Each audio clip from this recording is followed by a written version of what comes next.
Le principal opposant de Paul Biya, Maurice Kamto, a été éliminé alors qu'en 2018, il avait été autorisé à concourir. Est-ce que c'est un signe de faiblesse du pouvoir, Paul Biya? Non, pas du tout. Pour lui, c'est un signe de force. C'est le pouvoir par la force.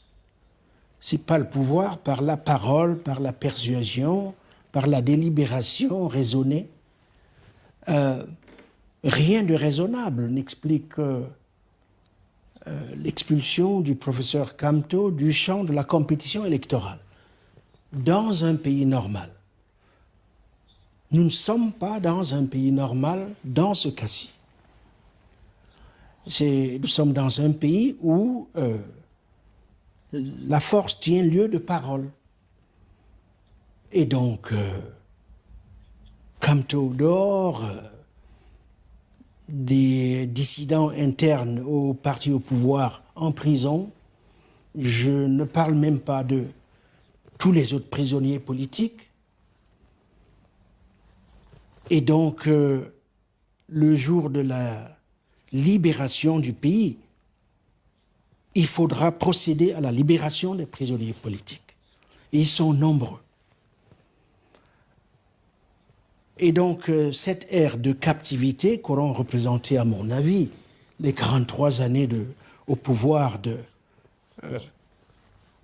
monsieur Biya, franchement, j'ai beau regarder, je ne vois pas du tout ce qu'il faut retenir de ces 43 années. Justement, c'est la question que je m'en allais vous poser. Le président Biya, même si ses obligés font semblant de ne pas le voir, est plus proche de la fin de sa vie que d'autres choses.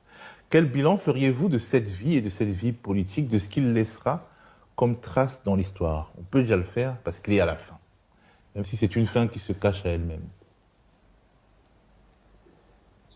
C'est une période d'affaissement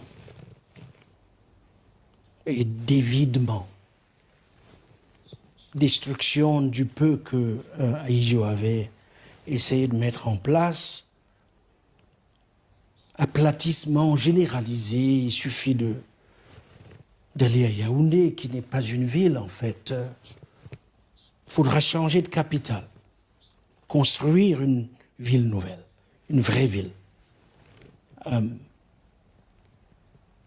Il aura gâché nos existences. Et c'est la tragédie de ce pays, qui pourtant est un pays dynamique, historiquement,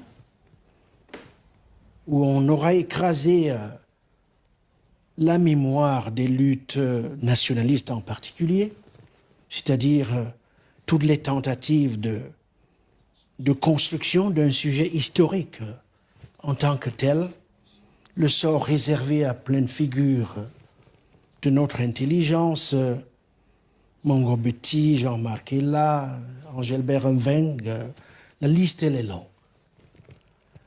Et donc,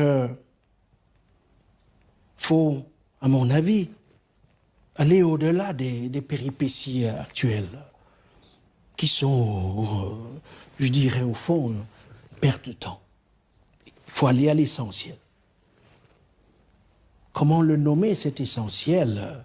Il appartiendra aux acteurs de lui trouver un nom. Mais il faut se mettre debout. On est appelé à se mettre debout. Parce que si on ne se met pas debout, maintenant, on va le payer pendant très longtemps, nous et ceux qui viennent après. Voilà quelques réflexions que m'inspirent ces 43 années perdues. Bonjour les enfants, c'est papa.